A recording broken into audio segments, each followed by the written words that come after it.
ये कहानी उन लोगों के लिए है जो कि अपना पूरा जीवन इसलिए पैसे बचाते हैं ताकि एक घर बनवा सकें।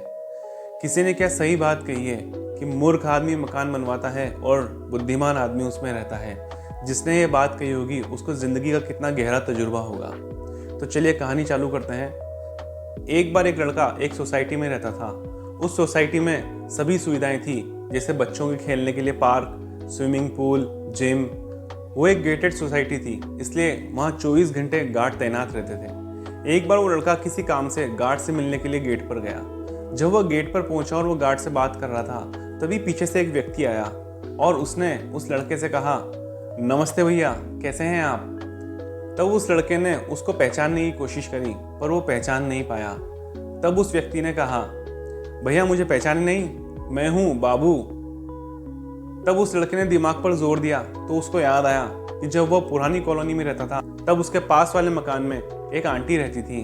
उन आंटी के यहाँ पर यह बाबू काम करता था, क्योंकि अंकल तो पहले ही भगवान के पास जा चुके थे और उनका जो लड़का था वो ऑस्ट्रेलिया पढ़ाई करने गया था। उसकी वहीं जॉब लग गई और उसने वहीं शादी कर ली और बाद में उसने घर भी वहीं बना लिया। और आंटी यहाँ अकेली रहती थी, इसलिए उन्होंने बाबू को अपने घर पर रख लिया था ताकि घर का सारा काम वो देख सके। फिर उस लड़के ने बाबू से पूछा, और कैसे हो बाबू, क्या हाल चाल है। बाबू ने कहा, बस बढ़िया हूँ भैया। और आंटी कैसी हैं। तब बाबू कहता है, आंटी तो चली गई। वो लड़का थोड़ा हैरान होता है और कहता है, चलो अच्छा ही हुआ वो उनके लड़के के पास चली गई। आखिर वो कब तक यहाँ अकेले रहती, कम से कम अब थोड़े दिन तो वो आराम से निकालेंगी। तब बाबू थोड़ा गंभीर हो जाता है और कहता है, नहीं नहीं भैया, आंटी जी तो हमेशा भगवान के पास चली गई। तब वो लड़का थोड़ा दुखी हो जाता है और सोचता है कि आंटी ने अपना पूरा जीवन उस मकान की देखभाल में ही निकाल दिया कि कोई उस पर कब्जा ना कर ले। वो ना कभी अपने बेटे से मिलने विदेश जा सकी और ना ही कभी उनका बेटा उनसे मिलने यहाँ आ पाया। उनका जीवन यहीं पर ही समाप्त हो गया। वो फिर बाबू से पूछता है कि और बाबू तुम आजकल क्या कर रहे हो। तब बाबू कहता है, मैं तो वहीं रह रहा हूँ आंटी के मकान में, और मैंने मेरे परिवार को भी बुला लिया है। तब वो थोड़ा हैरान होता है और बाबू से पूछता है, तुम आंटी जी के मकान में कैसे रह रहे हो।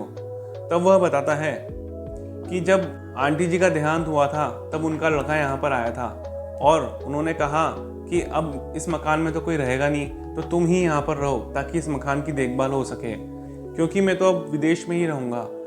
अब इतने बड़े मकान की देखभाल मैं अकेले कैसे करता, इसलिए मैंने मेरे पूरे परिवार को भी बिहार से यहाँ पर बुला लिया। अब हम चारों आराम से उस मकान में रहते हैं और मैंने मेरे बच्चों का एडमिशन भी पास में ही अच्छे स्कूल में करा दिया है, वो भी यहीं पर ही पढ़ रहे हैं।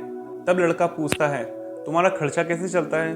तब बाबू बताता है, भैया मैंने 4-5 मकानों का काम ले रखा है, वो मैं करता हूँ जिससे कि मेरा गुजारा आराम से चल जाता है। और रही बात सामान की, तो मकान में सभी सुविधाएं उपलब्ध हैं। वॉशिंग मशीन, टीवी, फ्रिज सब पहले से ही है, मुझे कुछ भी लाने की ज़रूरत नहीं है।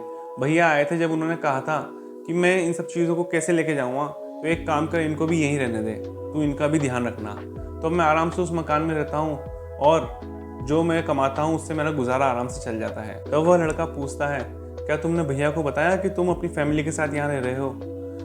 तब बाबू बोलता है, अरे क्या भैया, उनको क्या बताना, वो तो जब माता जी जिंदा थी तब भी यहाँ नहीं आ पाए थे, तो अब क्या आएंगे, जब आएंगे जबकि जब देखेंगे। और मैं कौन सा वहाँ परमानेंट रहने वाला हूँ, मैं तो उस मकान की देखभाल ही तो कर रहा हूँ। जब भैया आएंगे तब चले जाएंगे।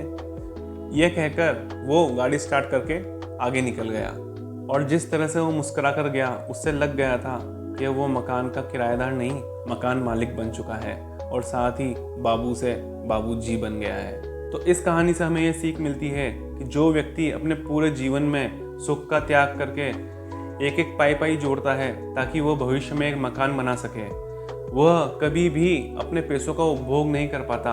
वह अपनी मेहनत से कमाया हुआ सारा पैसा निर्जीव चीज़ों को बनाने में लगा देता है और खुद के सुख पर बिल्कुल भी खर्च नहीं करता। मेरा ये मानना है कि आदमी को मितव्ययी होना चाहिए, कंजूस नहीं। जीवन में पैसा बचाइए, पर अपनी सुख सुविधाओं के साथ। अपनी सुख सुविधाओं पर ज़रूर ध्यान दीजिए, क्योंकि जीवन एक बार मिला है। हर व्यक्ति अपनी किस्मत लिखा के लाया है। जरूरी नहीं कि आपका बनाया हुआ मकान का उपभोग आपके बच्चे भी कर सकें। इसलिए जीवन में इतना ही त्याग करें जिससे कि आपको कष्ट ना हो, क्योंकि सभी का भविष्य निर्धारित है, आप किसी का भविष्य नहीं बदल सकते। ऐसी ही अच्छी कहानियों को सुनने के लिए आज ही सब्सक्राइब करें और जुड़े रहें आपके अपने दोस्त एजे यानी आशीष जैन के साथ।